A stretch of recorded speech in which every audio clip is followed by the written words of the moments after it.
From Ticker, this is the Trades and Builders Business Show with Miles Primrose. Hello and welcome to the Trade and Builders Business Show, the show dedicated to supporting trades and building business owners. I'm not Miles Primrose, I'm Aaron Young, as you can probably tell, and today we're talking with Miles Primrose from BusinessSight about how he got started in the industry and of course what he'll be doing in this program in 2020. Good to see you. Good to see you too. It's I should be looking at me. Yes, we've swapped spots. Only this time. Only this one time. Yes. That is a warning. Only this one time. We'll be talking about BusinessSight, of course, about how it all started and going back to the connection to the building industry and your history in it. Start off there if you can. So when you're at school and some people say I want to be a fireman, I want to be a policeman or a journalist or a sniper or something similar thing. So you're still shooting, aren't you? Yeah. Yeah. Yes. Getting your best shot. I just pulled that out of nowhere. Well, I knew that I wanted to do something in business. I wanted to own or run a bigger business at some stage. I wasn't. At what age was that? At 6. At 6, you wanted to own and run a big business. Well, not at. Well, actually, my first business was when I was at 6. I actually was selling toys. Did the toys fall off the back of a truck? Because I've got a mate who used to steal crayons and then sell them back to the people he stole. You know what's funny is one of the first toys I sold was a wooden truck. Is that right? I wish I had it now because it'd be worth a lot of money. It was one of those handmade wooden trucks. Amazing. You pull along with a rope and it's got blocks in the back. Yes. And it's funny, how we moved from England to Australia, and we were moving from England back to Australia. And I said to my mother, do I need to keep this or can I sell it? And her response was, you can sell it only if you don't want it. Right. My father's response was, are you going to make some money from it? Absolutely. Two different looks at things. The socialist and the capitalist. You've got to take the best from both parents, don't you? Absolutely. So that was that was my view. But I think the influence I had from my family, my grandpa on my mother's side, he had his own building business. Now, like I'm talking about a proper builder. Like he had the large flat tray trucks. He had about 6 people on the tools working for him. He had the office, all that type of stuff. So obviously I wasn't aware of everything that was going on, but I loved the fact I could see him like a leader, like somebody actually leading a team. It's a confidence thing, right? So a lot of people would be scared of having their own office because they're scared of signing that sort of commitment. But to see a member of your family who has done it absolutely can help you. I had exactly the same kind of situation with my grandfather. It's funny how sometimes you can go past where your parents are to your grandparents who become a bit of a figurehead and mean so much to you. Is that what happened with you? I believe that was part of it. Sometimes you've got, obviously you love your parents, but sometimes you have a better connection with your grandparents. Yeah, absolutely. And they want to look after you and that type of stuff. Well, your parents have to be the police when you're growing up, right? Yes. But your grandparents are the fun ones who buy you things and you see them and it's always generally a good time. And look, I love sitting in the front seat of the truck, and these days the kids have to sit in the back and there has to be a chair and there has to be this belt and you have to be chained in and there's pillows and there's airbags and stuff. It's like I didn't have a seatbelt on. It's like, this is fun. So good. Moving all around the place. Well, my granddad had a mobile phone, the first person I knew to have a mobile phone. And I remember one time we're in the car and he's gone and stopped and gone into a shop. And I remember calling my mum from the mobile phone and she answered on her home phone. And I was so scared that I just spent $100 of my granddad's money from that one phone call, which it probably was at the time. But then what that did was it taught me the love of new technology and to always try to be at the forefront because I could watch what that did to his business. And I suppose what you're getting at is the lessons that you learn from watching these people. What year was that in, roughly? I would have been about 8, so about 1990. So this experience I'm thinking of would have been about 1977. Wow. Around that time. Yep. So there was no CB in the truck. There was nothing. So the thing that was great about this is Morse code. At the end of the day, figuratively, literally at the end of the day, we would go back to the office and the assistant would say, here are some messages. Now he said, such a productive day.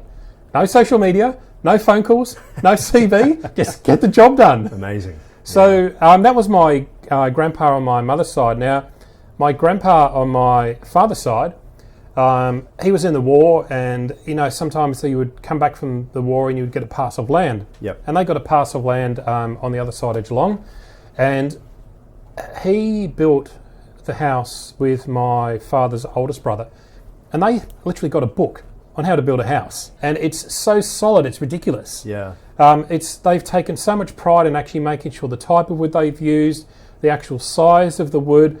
Well, you've just said a great word there, pride. I was watching a documentary the other day, as I often do, about the Queen arriving at Westminster Parliament, essentially, Houses of Parliament, and you're watching the incredible architecture and you're thinking that was done without computers, not just to design, but also to cut, etc., and machines. And the amount of pride that a person would have taken in that work of these old buildings, not that we don't take pride these days, but pride in what you do is something that is hard to be taught. And as a business manager, I'm sure that you know what it's like when you're dealing with someone who's kind of phoning it in as opposed to taking pride in their own work. So would you kind of attribute the pride that you take in what you do day to day, whether it be from running your business to even coming and organising a program like this, on the lessons you learn from things like using the plumbing device to build a house that is still standing today? Look, I believe that it's your choice on how you want your business or your life to be, and we can all make excuses why things don't work or things don't happen. Yeah. And I think that's okay for like literally less than a minute. You've got to think, okay, that didn't work. You've got to move on. Yeah. You can either sell your excuses, give them to somebody else. Yeah.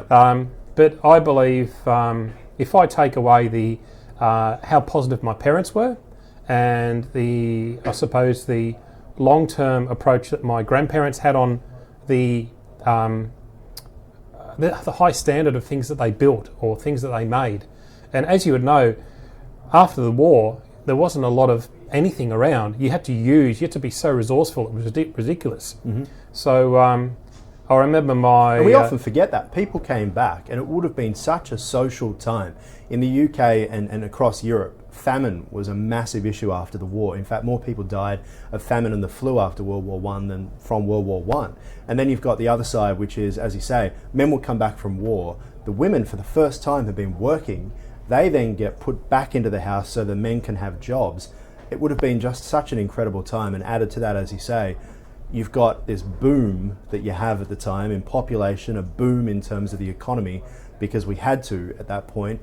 And yet you can't get your hands on any materials. It's literally what you can think of becomes your house.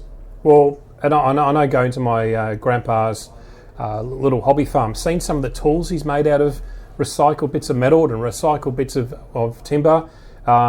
His oldest son, he had an old Dodge that, utes weren't a thing then.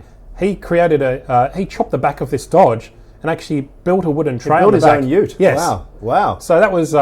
my brother's more of a car fanatic than I am, but looking at those things that he made out of nothing, they were so resourceful. So you've learned pride and then ingenuity as well, to be able to solve a problem if the product that could solve the problem doesn't exist. You've learned that you could do it yourself and maybe create something, because if you need it, others probably do as well. Well, to me, what I put it down to is there's always a solution. Yeah. No matter what. Mm-hmm. And we might not know the answer right now, or the thing is it might be we want a solution, or who else do you know in your network that might be able to help you with that solution. So the other thing I suppose that led on from there is I went to a traditional tech school. Yeah. So it was a place called, it's not around now, it's called Geelong West Tech. My brothers were lucky enough to go to Geelong College. Why lucky? Why more lucky to go to a college than... Because when I went to school, techs had all been phased out, and there was still the kind of rough and ragged reputation of those schools, I might add, from our perspective. But why do you reckon that a college was better than a trade school? Because I know a lot of people who miss the old trade schools. Look, my brothers are more academic than I am. Mm-hmm. And I suppose, look, they went to college because my parents had enough money to send them. When it got to me, they actually ran out of money. It was a pretty expensive school. And I actually said to them... I say that with looks in my family because I'm the eldest. But carry on. I actually said to my mother, I said, I didn't want to go to college anyway. It would have been a waste of money. And the tech school that I went to, I didn't realise till later on in life, it was the second roughest school in the Greater Geelong area. Right. I was thinking, why didn't we get to number one? Yeah. And I hope you did your best to try and win back that mantle. I'm not a fighter. I'm not the geek. I'm not the fighter. Yeah. I'm that small percent that sits in the middle that actually mostly keeps quiet. Yes, mostly. Mostly.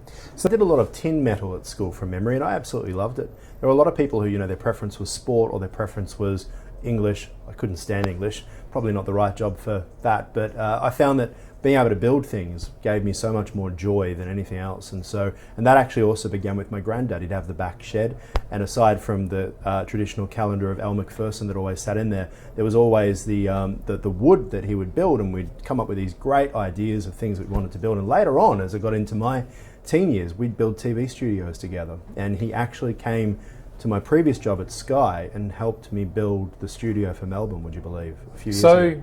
He didn't like the English classes and he went on to become a reporter. I can see how that sort of worked out. It's a great alignment there. What journalist speaks Shakespeare, for heaven's sake? Why do you have to learn Shakespeare sure to be there's able to one or have two a of them. conversation? Yeah, on the ABC. So let's carry on. But my point is that to learn how to fight, to have the street smarts, that's where going to a school like the one you went to, because you're going to learn a lot more about how business operates from going to a trade school than learning about Shakespeare. Well, I actually did, because I didn't realise that I learnt a lot about business there. There were kids there selling cigarettes. They were selling some funny green cigarettes. Yes. They were selling some other things as well. Hey, when some got sold to the teachers. So, not me. That wasn't my thing. As I said, I'm the observer. I'm sitting on the sidelines. But it was great. It was actually great to see such a variety of different cultures, demographics at the school. In Geelong. Yeah. Was that Ireland, Welsh, English, maybe Scottish, or not? Because my nana came to Australia from my father's side when, back in the 1950s, one of those 10-pound poms, and went from living in Manchester, you know, highly developed, the beginning of the Industrial Revolution, to Thomastown with dirt roads and outback toilets kind of thing, outside toilets. And her recollection of what it was like there is racism towards the Poms from Australians. Well, you know how there's some people that complain they haven't been given something, or they weren't shown something, or they've always got something to complain about. Yep. Now, if I look at some of the British, if I look at some of the people that I went to school with, the year above me, my year, the year below me. Now you've got there was a lot of orphans that actually went to my school because it was close to an orphanage. Right. There was a lot of, you could say, normal Caucasian people. There was a lot of European people. Yep. And there was a lot of different backgrounds, you know, some people that were financially okay, some in the middle, some really not so well off. Now the point I'm getting to is, say, in a lot of the technical classes like sheet metal and woodwork and that type of stuff, most of the teachers were pretty good. And some of the teachers would actually talk to you as a group, and then they would come around and see you one by one and actually show you, they would see the kids that are actually really, really trying. Now you could have one kid that's actually really well off and he's trying really hard. You could tell there's one guy that's actually, his family's struggling, and you know it, but he's trying as well. which one were you? I was probably right in the middle. Right, okay, fair enough. Now I want to get to New Zealand because you decided to head overseas. Talk to us about that experience. So 1993, when we had the recession that we had to have from lovely Paul Keating. Yes. So I was at a point where I needed to find a career, and my goal was to find something where I could actually go and learn from somebody about building a big business, a big team, developments, anything like that. So I saw a job in The Age, and this is when you had to actually open the paper for a job. Yes. There was no internet then. No, for sure. So When newspapers made money as well. Oh, you'd know more that about me. But I looked in The Age and I saw this job, and it said, look, we're looking for senior managers that are 40 years plus. I was 23, degree qualified. I didn't pass year 9, and that I'd run $1 million business. I'd run a $300,000 business. So I thought, I'm going to apply for that. I'm going to get that. Yeah. So, well, I mean, how many people literally are going to apply for the job that they put out? You've got to run a $20 million business. That person probably is not looking for a job in the paper, which is a sign that they're probably going to take someone who could run a $20 million business. And I think you probably would agree that you don't necessarily look for people who are doing the exact job that you're offering, but someone who wants to. Well, the thing is, before I sent off my application, I actually looked in the paper again for somebody to help me with my resume. So I paid somebody a couple $100. This is 1993. A couple of $100? That was like $1 million in 1993. It's the middle of a recession. Where'd you get a couple of $100 from? Anyway, so this guy helped me with my resume, and then I posted it off because you can't email it. Of course. So I posted off 3 copies, parchment paper, a clear plastic on top, that type of thing. Like a speeding fine. Carry on. And I got a reply back saying, you've got an interview. Now, I went to them think, okay, I've got to do some research about this company. This is a Hong Kong company. So I've literally phoned up this business in Hong Kong. I said, could you send me something, a prospectus or something about your shares or whatever the case may be? Yeah. They've sent me back a document about this thick. Great. And so I went through it. I've then gone to the interview. Now, this place, this Hong Kong dairy farm, they've got businesses all over the world. They've got businesses in England, in Spain, all throughout Asia, Australia, New Zealand. I didn't realise I was getting interviewed by this gentleman who literally looked after half the world. Wow. So I'm 23, I'm still a little bit wet behind the ears, I don't understand how this works yet.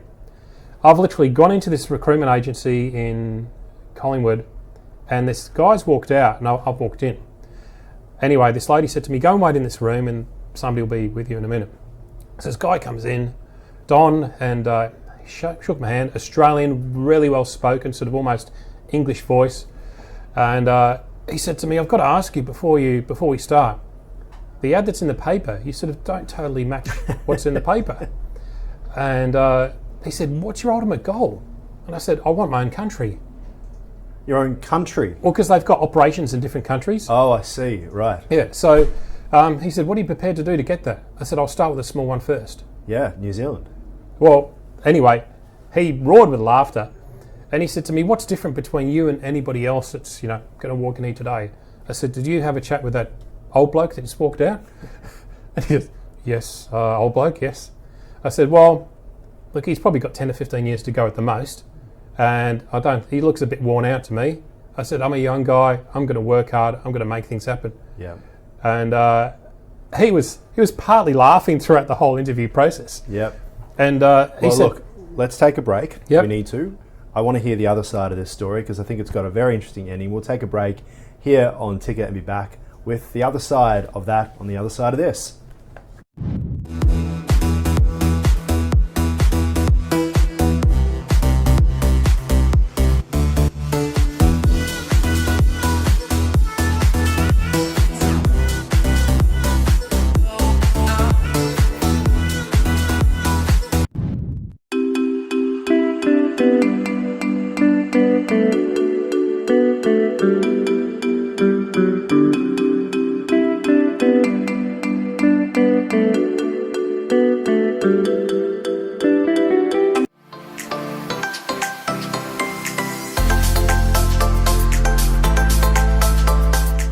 This is Ticker. From Ticker, this is the Trades and Builders Business Show with Miles Primrose. Welcome back to the Trades and Builders Business Show. I'm Aaron Young here with Miles Primrose, who's been giving us an update of where he was at and where he started, and we're right now in New Zealand, or about to go to New Zealand, of course. You're looking for this job, and you have had this extremely boisterous decision that you're going to apply for a job that you're not qualified for in age, in what you've done at school, and in terms of what you've run so far.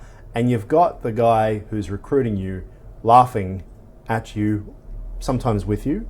not totally. It's a positive chuckle, I would say. Okay, all right. So what's happened after that? So look, he said to me, all right, he's going to get the human resource manager for New Zealand to come over and meet with me. Right. Now, I didn't know, if I look back at that now, that means you've got a job. Yeah. Because literally he's in charge of Australasia. They're going out of their way. Yeah, so, all right, so this HR manager comes over, talks to me, and he said to me, look, we're going to get you to go over to New Zealand for 2 weeks, all expenses paid. Every day you're going to meet a different part of somebody ahead of the business, like head of finance, head of marketing, the warehouse, the whole lot. Yep. So I went over there, and the funny thing was, the first day I got there, I met with the general manager of the brand, who's literally from Melbourne.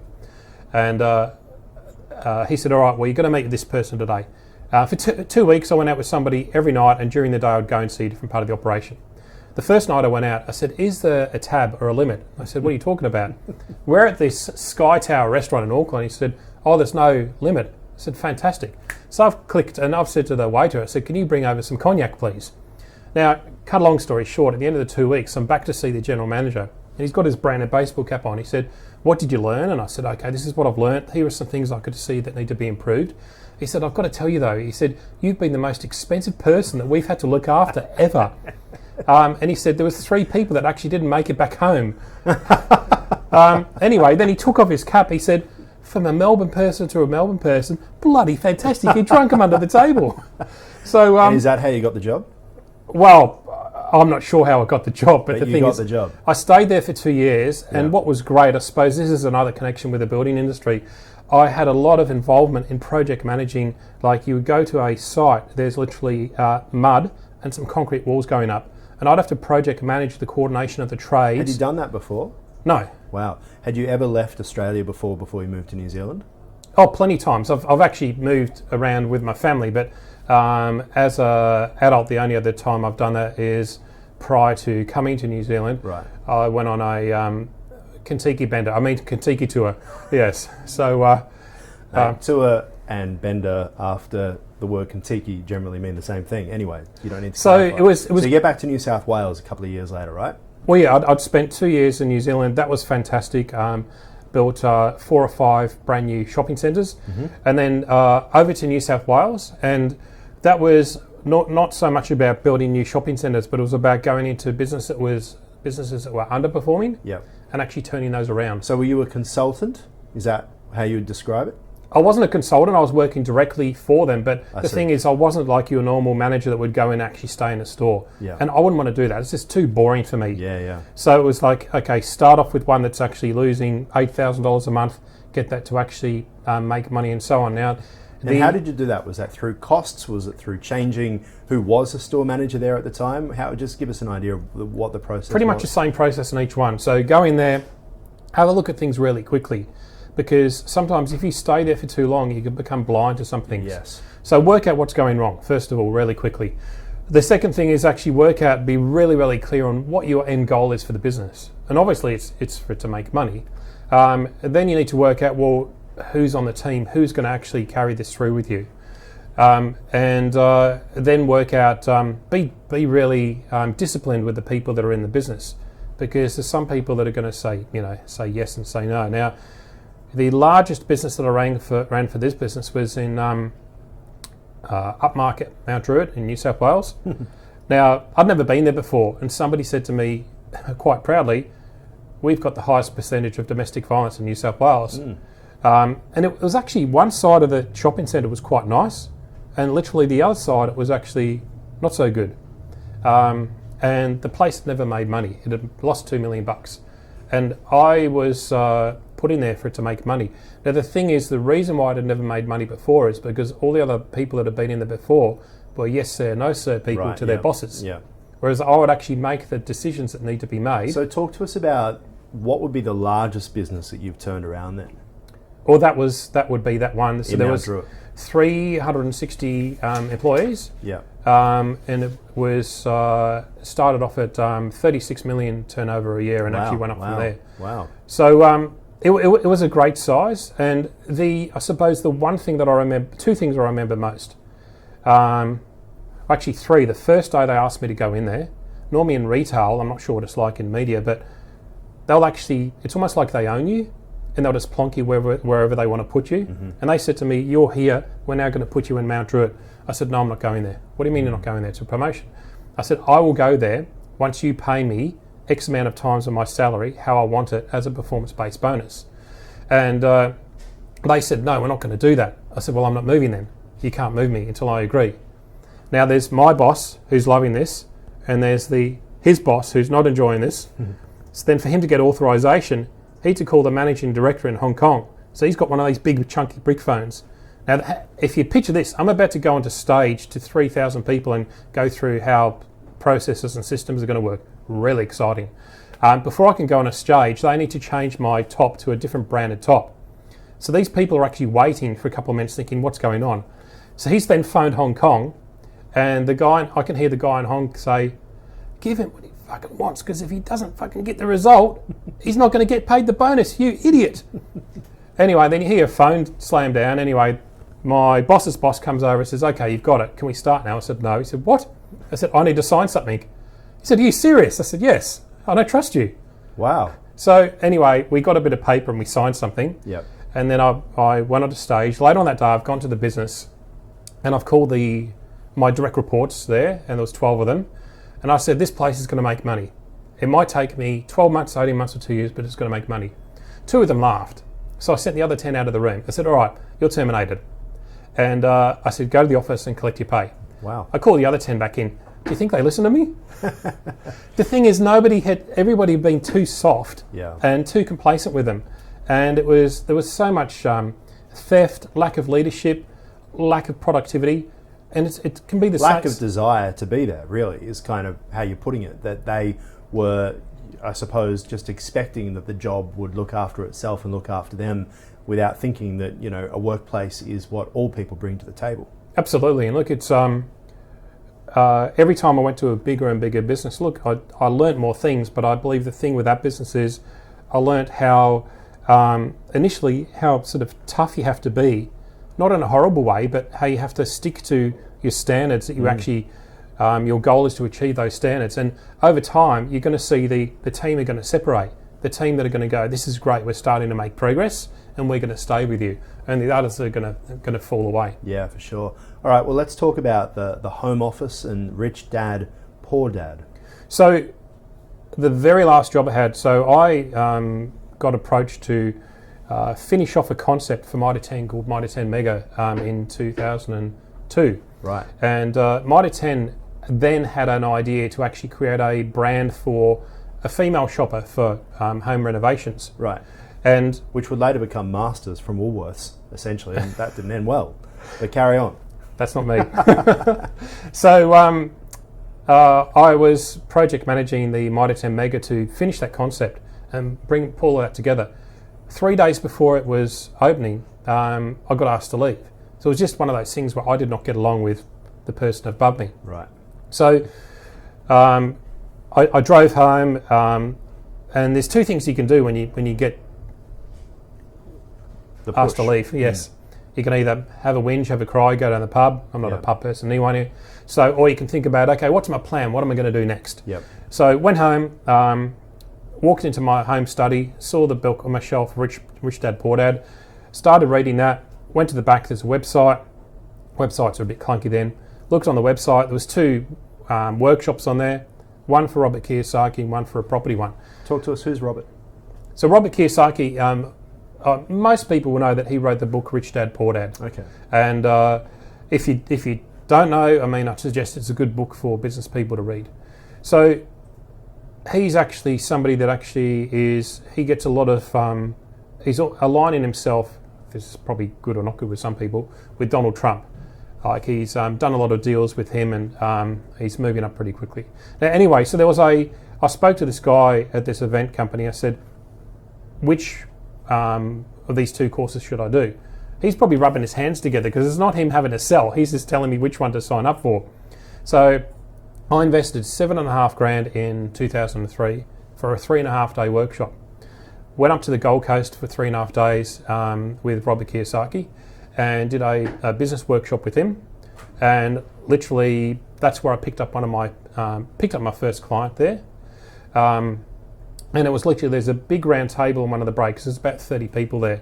I didn't know anybody. I've gone up by myself. What do you do? What do you do? What do you do? And they said to me, what do you do? I said, I turn around underperforming businesses. And they said, like what size? And I said, I don't know, 800,000 to 1.7 million. One guy said, I turned over 3 million last year. I said, no, a week. Oh, wow. And he went, all right. Yeah, there you go. You showed him. Well, I didn't mean it to be like that. I'm around all these business people, and I've obviously just moved out of my role and my. So this gets you to your first trades client, essentially. Absolutely. Yeah. And then the funny thing was, they said, well, how much do you charge? You've got to remember, I haven't done this yet. You haven't thought about doing that. No, so what was your answer? It's almost like starting up my own TV station. It's like, see how we go. Yeah, just give it, what could possibly go wrong? So one guy said, 1,200. One guy said $2,000. One guy said 2,200. One guy went, I bet you that's for half a day. I said, that's right. Wow. So that's how that all started. Yes, exactly. And somebody said, are you from Melbourne? I said, yes. He said, here's my card. Can you help me? That was my first client. There you go. Then he introduced me to is plumbing made. And then I actually did some research on how many plumbers there are, how many builders there are, and so on through the Australian Bureau of Stats. And then the next thing was, once I decided these are the people who I'm going to help, because I thought about, it's like you've got to think about what are you good at. So I thought I'm good at building a business financial model, helping people get really, really clear on what their end goal is for their business. How they're solving a problem as well. So everyone wants to, well, not everyone, but a lot of people want to run a business. But just because you want to run a business doesn't necessarily mean that you should or you can, or that there are customers on the other side. So trying to clarify exactly what it is that the business is, who it will help, how you will approach those people. So how quickly did you get to that and realizing that that was essentially what you were going to be doing to help people? Literally so from me getting asked to leave my job, literally the Robert Kiyosaki event happened 2 days later. Amazing, wow. Wow. And then when I drove back from the airport, I'm driving back and I've actually driven past a job site, a building site, a residential site. I literally stopped outside that site, and I just clicked to me then that what am I good at and who's the opposite? So as I said to you, it's like the financial model, getting clear on where you want to be, and the structure to get there. And I thought, well, trades and builders. Yep. And that way, I spoke to a few mates, what works for you, what doesn't work, did the research on the Australian Bureau of Stats, and that's when I decided that I'm going to specialise in helping trades and builders. But then it's time to build the brand. So how do you build the brand? Well, again, it was when I looked at Kiyosaki on stage, he had a team. And one of the great things I took away from that is, but he had an amazing team of people. Because you can say I've got a team. If it's an average team, it's like, what's your football team, by the way? Collingwood. Say no more. Anyway, so we've been here before, Miles, and if it meant that much to you, you wouldn't be here now. So one of the things I started to do look at the colours. Was to build my team straight away. So one of my friends, his cousins used to work for Saatchi & Saatchi, which was one of the biggest advertising companies in the world. So I said, can you connect me with your cousins so I can have a chat with them? Then I paid them, not everything's about money, but $17,500 then. I was going to ask you, how on earth did you afford to pay them a huge amount of money that an international advertising agency wants when you could just show off your set of legs? Small steps. So, look, my thinking was, this is going to be long term. This is going to be big. So my aim was to make sure that whatever I do, I want to make sure I do it at a high standard. Yep. Because your brand is your reputation. 100%. So I said to them, look, roughly how much is this going to be? And they said, look, they told me, and they were good. They stuck to their price. So that's how the brand started. And was it worthwhile? Absolutely. So a lot of people, when they build their business, they get an average brand and they improve it and make it better. Look, they are my legs. And the other thing was that the creative copywriter that I worked with to help me create my mission, she actually came up with that concept because I interviewed over 600 trades and builders. I would stop at a job site. I'd look at a Yellow Pages phone book. I would phone people up and I would say to them, I'm going to start helping trades and builders with their business. See, when I first saw that, I thought that you got the pants half price. Okay, I believe there's another ticker show for comedy, and this is not the one. So she came up with the concept of typical Hawthorn supporter. Be as good at business as you are at your trade. To me, your mission, it'd be great if you can actually communicate your mission through words and also visually as well, because a lot of people are very visual. Absolutely. Yeah. Yeah, very much so. So you've built the brand, now you've got to get the customers. You've got one so far, or I would imagine that you've probably got a few before you got to getting an international team. But what boost did getting the brand right give you? Was it just the inner confidence and the confidence for your team, or was there a financial side where you could charge more because you look and felt more polished? I believe with if you build something that you're really, really proud of, and you actually do some research as well, and you know that when you show it to people, that it's got to simply make sense to them and it's got to be powerful. Yep. Now, at the time... They've got to see it, and know it without reading it. Yes. So I showed this to a lot of different people that didn't know me. They would be children or adults or people that weren't in the industry. And I said, what does this mean to you? Now, you've got to make sure that your brand is actually, it's got an element that's got to be different to everybody else. Yep. And it's got to stand out and it's got to be clear. Iconic. Yes. Yeah. And that's what's worked. So when you talk about, obviously we all start with one client.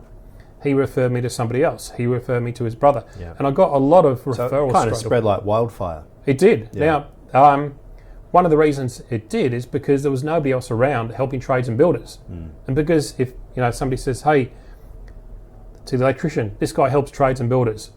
Oh, that's good because nobody else is doing that. And that's how it actually started off pretty quickly. So how did you get to, what your, company is now in terms of BusinessSight?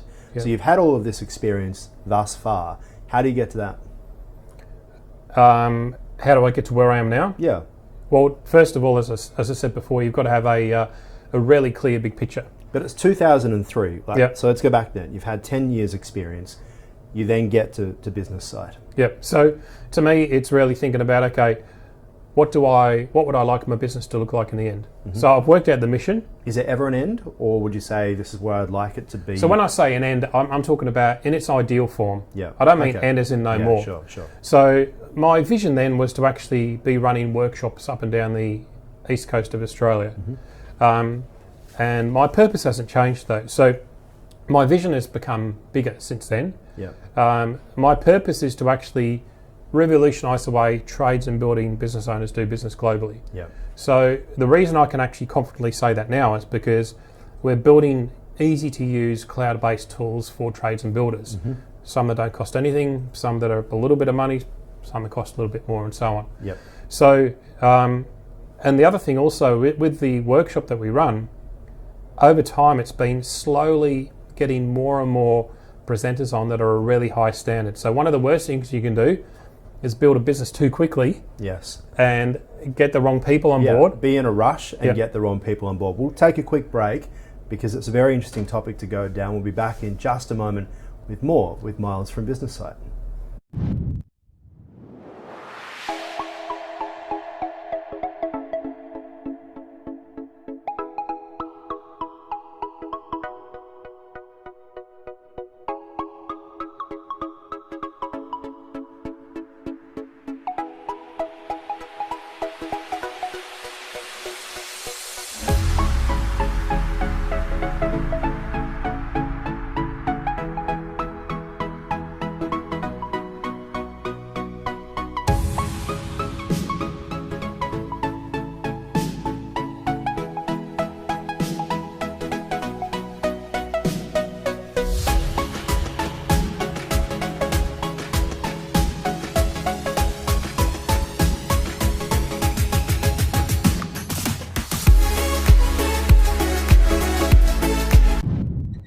From Ticker, this is the Trades and Builders Business Show with Miles Primrose. And welcome back to the Trades and Builders Business Show. I'm Aaron Young here with Miles Primrose talking about how he actually got the vision to continue and get to where he is today with his business. We've been learning a bit about your history, and we're basically now in the early thousands where you've come up with the brand, you know what you want to be, you know the idea, BusinessSight, you're off going forward with that as well. How did you decide what the big picture was? It's one thing to say, I want to be a big picture, but what could you do, given that you were the first at what you were doing at the same time?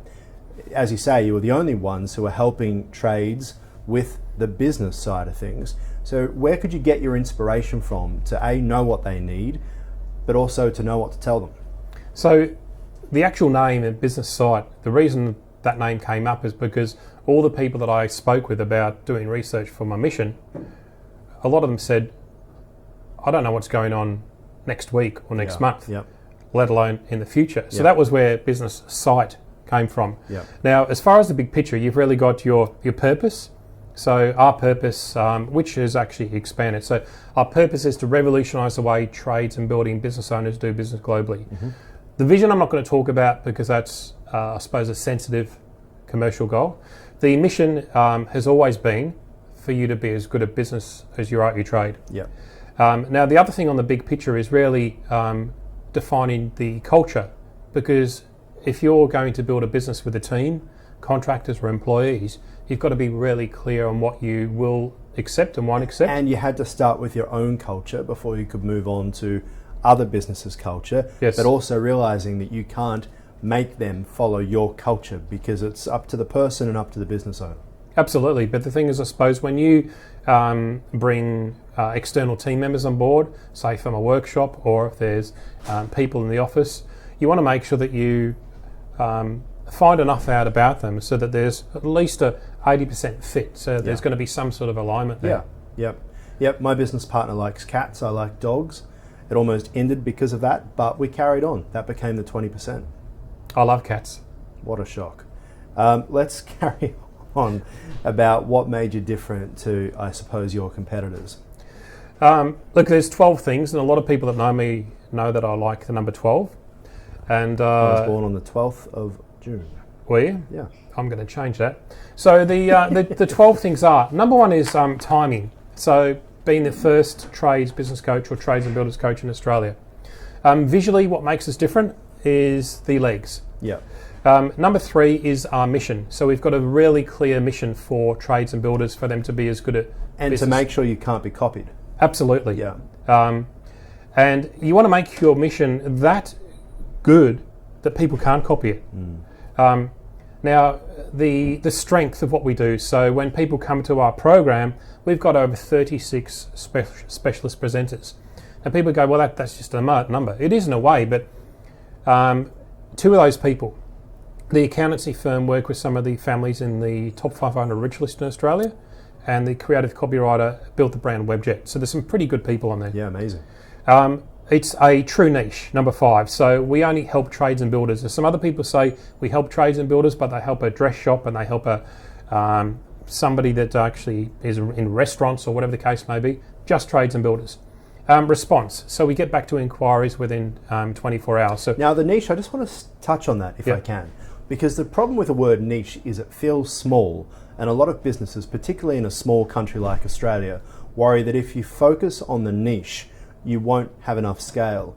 My version has been, and I'd like to get your advice on this, to find the biggest niche and master that.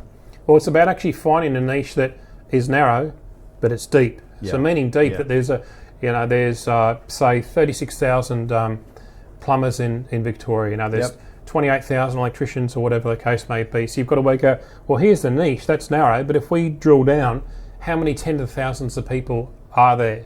And I actually knew when I started, there's going to be other people that are going to try this later on. Yeah. So I need to make sure that there's enough for other people to have a go as well. So number 7 is the structure. So the people that come on board with us, we've got a cloud-based tool called the Online Business Builder. So they can actually use that to build out the framework of their business. It's the most comprehensive workshop in Australia. The other thing also, number 9, is some people come to us and say, I've only been in business a couple of years. So we've got 2 levels of the program. One for people that are sort of starting out and one that's a bit more comprehensive. There's the book, the 12 steps to actually building your business. Why write the book? What's the book done to help you there? There's 2 reasons I wrote the book. One is that when anybody buys the book on Amazon, 100% of the money goes to a place called Save a Dog. From cats? They actually look after cats as well. But the thing is, when people write a book, they say some of the profits go to whatever. I'm saying 100% of the money goes to Save a Dog. So I actually love animals. So that's one thing.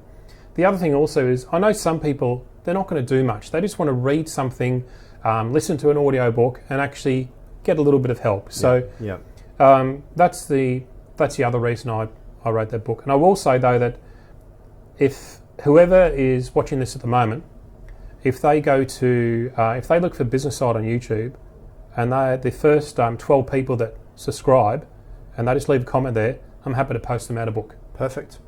All money going to dogs, not cats. Absolutely. So then after that, you're looking at your show. Well, the number 11, it's the Trades and Builders Business Show, which we're on now. So the purpose of this show is, if I look back at 2003, so I started helping trades and builders, nobody else is doing that then. And if I look at now, you've got so many people that are on Instagram, on Facebook, and some are doing well, some are doing not so well, and they're doing their best to sort of be in front of everybody else. And I looked at that and I thought, that could be exhausting. So my goal was to do something different. So I thought, I'll catch up with Aaron. I'll start up the Trades and Builders Business Show and have that on every Tuesday at 9 o'clock. Now, the purpose of this show, it's to talk to the heads of associations. It's to talk to the general managers of some suppliers. It's to talk to some of the up-and-coming trades and building business owners. And it's to give advice as well. It's to be able to say to people who can watch this show that, hear from the people that you're dealing with, the head of, as you say, these organisations, but also you imparting your views and what you've learned through all of your experience of setting up a business and learning about the niches, and I suppose giving them the book in spoken form too.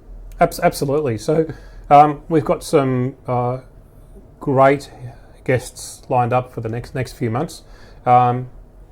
Next week we've got there's a guy that does branding for just trades and builders, and we're actually talking to a client that he started with me when he was 21. Amazing. He literally turned over his first $80,000 as a sole trader. He writes worse than me, which is pretty bad. Super nice guy, and he's now 26. He's married, got a baby, in their own house, and he's built a multi-million-dollar business. Yeah.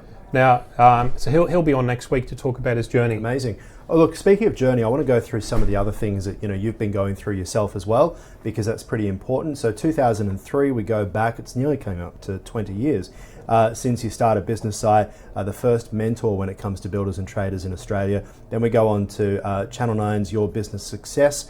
That's not around anymore, so they didn't take their own advice. 2009, the BusinessSight Mentor Workshop now has 13 specialist presenters.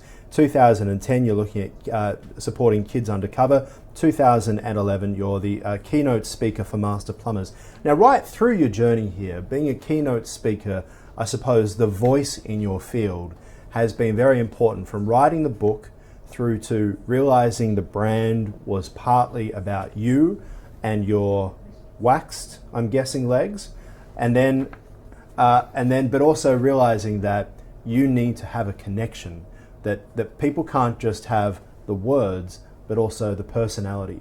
So what did you learn about injecting your personality into your business so that you could scale up and have, how many employees do you have now? Well, there's 36 people that are actually in the workshop. And actually people that work for me, there's 3 at the moment. So right, so you've got all these people who are there, but in the end, you're the guy, you're the person, and you go back to everything you've said, and there was a lot of speaking engagements, a lot of presenting yourself that was able to help push your business. So the thing that worked for me is, as I said to you at the start, like the reason I got to ask to leave a lot of jobs is because I was me. Yeah. I wasn't somebody that would actually fit into the yes sir, no sir club or the... And do you teach that to people now, that a lot of people who start businesses leave jobs and start their own business because they can't work for anybody else? My viewpoint on that is that's not a great reason to leave and to start a business. You want to start a business because you want to start a business and because you have a great idea. Because regardless, you might leave one boss, but as I know, running my first proper business, I now have hundreds of bosses. Well, there's three parts to that. The first part is when somebody comes on board and they're on the program. The first part is to get really, really clear on their big picture. Yeah. The second part is to actually work out what does their financial model look like for them to make money. And the third does thing, it work? Can it scale up? Who are the customers? Do they have the money? And also, we often think about the internal factors when we talk about business, but so much of business is dealing with the external factors. Think of an airline where you could have a SARS type situation, oil prices going through the roof, lots of things outside of your business. How do you teach people about that and how to handle and to sail through and to, I suppose, cop those rough situations like, say, a recession the in next point is with that financial model is letting them know that it's okay for them, what they need to say yes and what they need to say no to. Because for them to actually move forward in their business, there's got to be some prospects or customers that they've got to say no to. Yeah. Because they don't fit into their financial model, or it's not the right time for them to do the work, or there could be... They're ahead of their time. Yeah, so there's those three elements that they need to stick to actually run a successful business. Yeah, discipline as well. Discipline within yourself. Not having a boss who's clocking you on and clocking you on at 9 and 5, but not succumbing to, I might just do a couple of hours today. And that's a really good point in the sense that if you think about the 80-20 rule, some people when they come to see me, why am I not making money? Why am I stressed out? Why am I losing customers? Or why am I not winning customers? And I'll say, you've got the 80-20 rule the wrong way around. You're a cowboy 80% of the time. You're as loose, and 20% of the time you're trying to fix things up. So what I say to them is 80% of the time, run your business a certain way, work on your business 4 hours a week, and actually be the ideal boss or business owner. Then on the weekends, be a loose cannon, do whatever you want. But you can actually be happy being a loose cannon because you know that 80% of the time things are working and the way. You're not spending 80% of your weekend worrying about all the things you need to do. Absolutely. Yeah, very good. All right, let's get back to your list of achievements, if I can. I feel like we're in high school or tech school. So 2013, group of BusinessSight participants, and as well as yourself, working the big brother, big sister to volunteer time to work with children. Now, what I'm noticing here is there's a lot of desire to help other people, from the profits of the book to also the list of things you've got here of trying to support others, and quite often it's children. Would you trace that back to what you said earlier in the program about going to the school where there were a lot of orphans? Not trying, doing. Okay, doing, of course. Yeah. So look, I believe if you're going to help a cause or an organisation, put a lot of thought into it and actually think about who do you genuinely want to help. So there's so many places on TV that they're spending so much money on advertising, asking for money, these overseas organisations. Now, I'm somebody that thinks that, all right, well, we're in Australia, what are the Australian organisations that actually need help? Yeah. And these places like Big Brother, Big Sister, White Line, Kids Undercover, Fish, which is I was an ambassador for White Line for a while. Yeah. So for very similar reasons, you want to do something. Well, one of my mentors was the chairman for a while. There you go. So we're finding too many connections between you and I. This is not good. So one of us has better legs. It really comes down to finding out what you believe in. Just simple as that. Yeah. And actually making sure that these causes that you're going to support, that the money actually goes to where it's supposed to go. So be very careful about, if you're going to invest into others, make sure that you're investing into the right place. Let's talk about, summarising for people, because we've only got a few minutes left, both what you can do to help and also how people can get in touch with you. So getting in touch is literally, you can either go to the businesssight.com.au website. Yep. The other thing I was going to say is that anybody that actually goes to the YouTube page on BusinessSight, so I've brought in about a dozen of these books. Now, anybody that subscribes, or the first 12 people to subscribe and actually make a note to say that they were watching this show, I'm happy to get somebody in the office to actually post out a copy of the book to them. Excellent. And all they have to do is subscribe, so it's not going to cost anything. Yep. So as far as helping them, everybody wants a different level of help or support, I suppose. There's the book's one option. The other option is we've got workshops that are a day that go for 8 or 9 hours, and we're working on the big picture of the structure of their business. Yep. We've got extensive programs. It really depends on how serious they want to get. Absolutely. All right, Miles, appreciate it. Such an amazing journey, so much more to go. Great to have you on board with us here at Ticker. Appreciate it. See you next week. Absolutely. We'll see you on Tuesday next week. I'm Aaron Young. Thanks so much for joining us. Miles will be back in this chair next week. Thanks for watching.